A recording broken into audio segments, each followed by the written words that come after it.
আজকের এই ভিডিওতে শিখব কিভাবে ওয়ার্ডপ্রেস সাইট এক ডোমেন থেকে আরেক ডোমেনে আপনি ট্রান্সফার করবেন। তো সেই প্রসেসটা শিখব। আজকে আমি এই ডোমেন থেকে এটা হচ্ছে দেখেন incomekori.com এই ডোমেনের আন্ডারে আমার এই ওয়েবসাইটটা রান করা আছে। তো এই ওয়েবসাইটের ডিজাইন এবং এভরিথিং সবকিছু একদম ফ্রিতেই ডাউনলোড করা ছাড়াই কোনো ফাইল ডাউনলোড ব্যাকআপ ছাড়াই আমরা এই marketguru.com BD এই ডোমেনে নিয়ে আসবো। আমরা যদি এই ডোমেনের আমরা প্রিভিউটা দেখি, ওয়েবসাইটের লাইভ ডিজাইনটা দেখি, এটা হচ্ছে। তো আমরা এই ডোমেনে আনবো এই ডিজাইনটা। তো ইনকাম করিতে যে ডিজাইনটা আছে সেটা আমরা ট্রান্সফার করব marketguru.com বিডিতে, তাও আবার কোনো প্রকার ডাউনলোড ছাড়াই। তো সেটা আমরা কিভাবে করব একটু যদি মনোযোগ সহকারে দেখেন। তো আমরা এখান থেকে প্লাগইন সেকশন থেকে অ্যাড নিউ প্লাগইনে ক্লিক করব।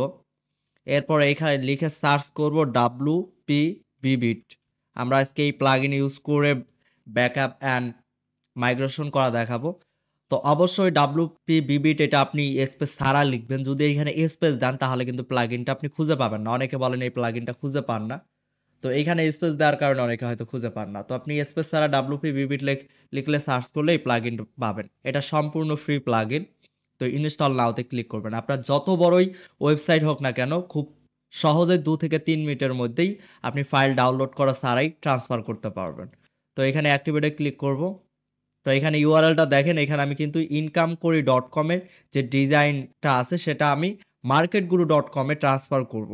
তার জন্য আমাকে এইখানে একটা প্লাগইন ইনস্টল করা লাগবে, সেটা হচ্ছে WP বিবিট ব্যাকআপ প্লাগইন। তো এটা ইনস্টল কমপ্লিট। তো ইনস্টল কমপ্লিট হওয়ার পর আমরা যাব যেই ওয়েবসাইটে ট্রান্সফার করব সেই ওয়েবসাইটের ডোমেনে যাব। তো এখানে দেখেন marketguru.com বিডিতে আসলাম। তো আসার পর এইখানে দেখেন আমার এখানে কোনো প্লাগইন বা কোনো কিছু নাই। এখান থেকে আমি অ্যাড নিউ প্লাগইন থেকে এইখানেও আমি সেম প্লাগইনটা ইনস্টল করব। তো WP বিবিট লিখে সার্চ করলাম, দেন এইখানেও ইনস্টল করব। এরপর অ্যাক্টিভেটে ক্লিক করব। তো অ্যাক্টিভেটে ক্লিক করার পর এখানে কি নামে একটা অপশন পাবেন। তো এখানে এই কিতে ক্লিক করতে হবে, দেন জেনারেটে ক্লিক করবেন। জেনারেটে ক্লিক করার পর এখানে যে কিটা জেনারেট হবে এটাকে কপি করবেন। কপি করার পর আপনার ডিজাইন করা যে ওয়েবসাইটটা আছে সেইখানে যাবেন। যাওয়ার পর এইখানে দেখবেন অটো মাইগ্রেশন নামে একটা অপশন আছে, এইখানে পেস্ট করে দিতে হবে। পেস্ট করার পর সেভে ক্লিক করবেন। তো সেভে ক্লিক করার পর এইখানে নিচে দেখেন ক্লোন দেন ট্রান্সফার, মানে এই সাইটটা ক্লোন হবে, দেন আমার marketguru.com ডোমেনে ট্রান্সফার হবে। তো এখানে ক্লোন অ্যান্ড ট্রান্সফারে ক্লিক করব। ক্লিক করলে আপনার একটু ইউআরএল এ এখানে দেখেন লেখা আছে এখানে খুব সুন্দরভাবে যে now you can transfer the site. এই incomekori.com এর যে ডিজাইন বা ফাইল এভরিথিং ডাটাবেস আছে সবগুলো এই সাইটে ট্রান্সফার হচ্ছে। আশা করি ক্লিয়ার বুঝতে পারতেছেন। এটা অনেক স্মুথলি কাজ করে, পুরোপুরি পারফেক্টলি ভাবে কাজ করে। সাইট ভেঙে যাওয়ার কোনো চান্স থাকে না। এরপর সবচেয়ে বড় সুবিধা হচ্ছে এটা একদম ফ্রি একটা প্লাগইন। আপনি যত বড়ই সাইট হোক না কেন আপনি খুব সহজেই কিন্তু 2 থেকে 3 মিনিটের মধ্যে ট্রান্সফার করতে পারবেন। আরও বিভিন্ন যেমন প্লাগইন আছে অল ইন অন, তারপরে আরও অনেক প্লাগইন আছে যেগুলো ফাইল ডাউনলোড করে আপলোড করতে দেখা যায় সাইট ভেঙে যায়, এরপর দেখা যায় আপনার ঘন্টার পর ঘন্টা সময় লেগে যায়। সেইখান থেকে কিন্তু আপনাকে এই WP বিবিট প্লাগইনটা অনেক সময় বাঁচাবে। তো এখানে আমাদের 1 থেকে 1.5 মিনিটের মতো সময় লাগবে এটা জাস্ট ক্লোন অ্যান্ড ট্রান্সফার হইতে। তো এখানে দেখেন আমাদের প্রোগ্রেস বার দেখা যাচ্ছে। তো আমাদের এইখানে দেখেন সাকসেসফুল ভাবে কিন্তু ট্রান্সফার অ্যান্ড কমপ্লিট এখানে লেখা আছে, দেখেন সাকসেসফুল কমপ্লিট মাইগ্রেশন। তো এইখান থেকে আমরা কি করব, এখন এইখানে আসবো। আসার পর marketguru.com এ দেখেন আমরা এইখান থেকে কিন্তু ট্রান্সফার করলাম। এই ওয়েবসাইটে কিন্তু আমার ডিজাইন আছে।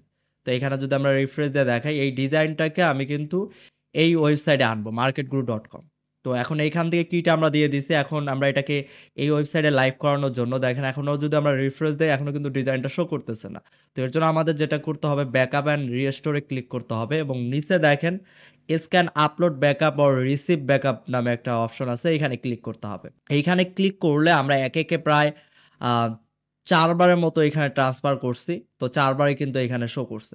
দেখেন আমরা যদি এখনই আবারই আমরা এইখান থেকে এসে যদি আবারও ক্লোন অ্যান্ড ট্রান্সফারে ক্লিক করি তাহলে কিন্তু আবার একটা ব্যাকআপ ফাইল চলে যাবে। আমরা এখানে যদি আবারও এসে যদি আমি স্ক্যান অ্যান্ড আপলোড ব্যাকআপে ক্লিক করি তো এখনও আসে নাই। এখানে যখন কমপ্লিট হবে তখন এখানে ব্যাকআপ। এক কথা আমরা এখানে যতবার ক্লোন দেন ট্রান্সফার মানে দুইটা ওয়েবসাইটে কি এর মাধ্যমে তো আমরা কানেক্ট করে দিছি। এখন আজ হোক কাল হোক যখনই আমরা এই ক্লোন দেন ট্রান্সফারে ক্লিক করব তখনই এই ওয়েবসাইটের ডাটাগুলো সেই ওয়েবসাইটে জিপ ফাইল আকারে যাবে। এইখান থেকে চাইলে কিন্তু যে কেউ ডাউনলোড করে কিন্তু এই ব্যাকআপটা রাইখা দিতে পারবে পরবর্তীতে আপলোড করার জন্য। এছাড়াও ইনস্ট্যান্ট সে রিস্টোর করতে চাইলে রিস্টোরে ক্লিক করলেই কিন্তু সেই সাইটটা লাইভ হয়ে যাবে। তো আমরা এখন জাস্ট রিস্টোরে ক্লিক করব। রিস্টোরে ক্লিক করার পর আবারও রিস্টোরে ক্লিক করব, ওকে দিব। দেন এইখানে সর্বোচ্চ ১ থেকে ২ মিনিটের মতো সময় লাগবে। এর মধ্যেই সাইট পুরোপুরি লাইভ হয়ে যাবে। তো আমাদের ৯৯% কমপ্লিট হইছে। তো আমাদের প্রায় 100% কমপ্লিট।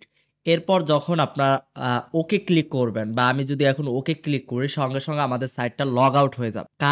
কারণ কি দেখেন এই সাইডের আমরা তো এই সাইট থেকে এই সাইডে যত ডাটা আছে সব ডাটা আমরা ওই ওয়েবসাইটে বা marketguru.com এ আমরা ট্রান্সফার করতেছি।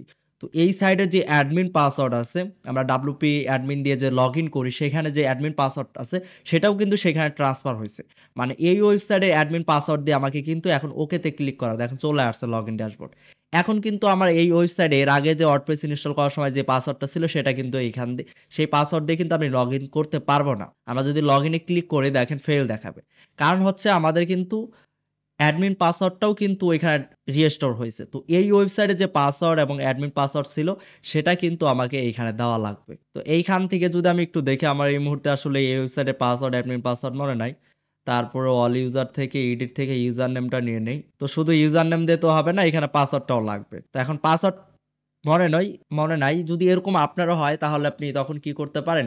cpanel হোক বা spanel থেকে ডিরেক্টলি লগইন করতে পারেন। তো আমার যেহেতু যে marketguru.com এখানে যদি অ্যাডমিন ওয়ার্ডপ্রেস অ্যাডমিনে ক্লিক করি তাহলে ডিরেক্টলি কিন্তু আমার লগইন পাসওয়ার্ড ছাড়াই আমি ব্যাকএন্ডে যাইতে পারবো। তো আমি এখান থেকে কেটে দিচ্ছি। দেন এইখান থেকে আমি চাইলে পাসওয়ার্ডটা রিস্টোর করতে পারি। তো এইজন্য অবশ্যই পাসওয়ার্ড যদি মনে থাকে তাহলে কিন্তু আপনার আর এই প্রবলেমটা ফেস করতে হবে না। এখন ইউজার থেকে যদি আমি ক্লিক করি, দেন এডিটে ক্লিক করি। ক্লিক করার পরে এইখান থেকে দেখেন সুবাহান ইউজার নেমটা আমি কপি করে নিলাম। দেন এইখান থেকে নতুন একটা পাসওয়ার্ড সেট করে দেই। দেন পাসওয়ার্ডটাও কপি করে নিলাম। দেন আপডেট প্রোফাইলে ক্লিক করব। এখন মনে করেন আমি এইখান থেকে এই যে WP অ্যাডমিন সহ এটা অন্য একটা ব্রাউজারে নিয়ে আমরা এন্টারে ক্লিক করি। আশা করি অপশনগুলো বুঝতেছেন। তো এরপর আমি এখানে ইউজার নেমটা দিয়ে দেই। দেন এইখানে পাসওয়ার্ডটা দিয়ে দেই। দেন লগইন। এখন দেখেন এভাবে কিন্তু আপনার চাইলে যদি অ্যাডমিন পাসওয়ার্ড ভুলে যান এভাবে লগইন করবেন। তো এটা হইলো আমার মাইগ্রেশন সাইট। তো এইখানে যদি আমরা সাইটের ডিজাইনটা দেখি পারফেক্ট ভাবে আসছে কিনা। তো দেখেন এখানে কিন্তু পারফেক্ট ভাবে marketguru.com বিডিতে ডিজাইনটা হুবহু কিন্তু চলে আসছে। আর আমরা যদি ইনকাম করি ডটের ডিজাইন দেখি দেখেন সেম ডিজাইন কিন্তু ট্রান্সফার হয়ে গেছে। তো খুব সহজে এইভাবে WP বিবিট প্লাগইনের মাধ্যমে আপনি যে কোনো ওয়েবসাইট খুব সহজে এবং দ্রুত আপনি কিন্তু ট্রান্সফার করতে পারবেন। এছাড়াও এখানে আরো অনেক অপশন আছে আপনারা যদি যান ডিরেক্টলি ফাইল ডাউনলোড করে, যেমন এখানে ব্যাকআপ অপশন আছে, ডিরেক্টলি ব্যাকআপ নিয়ে দেন আবার ব্যাকআপ আপলোডও করতে পারবেন। মানে নরমালি অন্যান্য প্লাগইনে যেভাবে আমরা করি সেইভাবেও চাইলে করতে পারবেন। তবে সেটা সময় সাপেক্ষ ব্যাপার।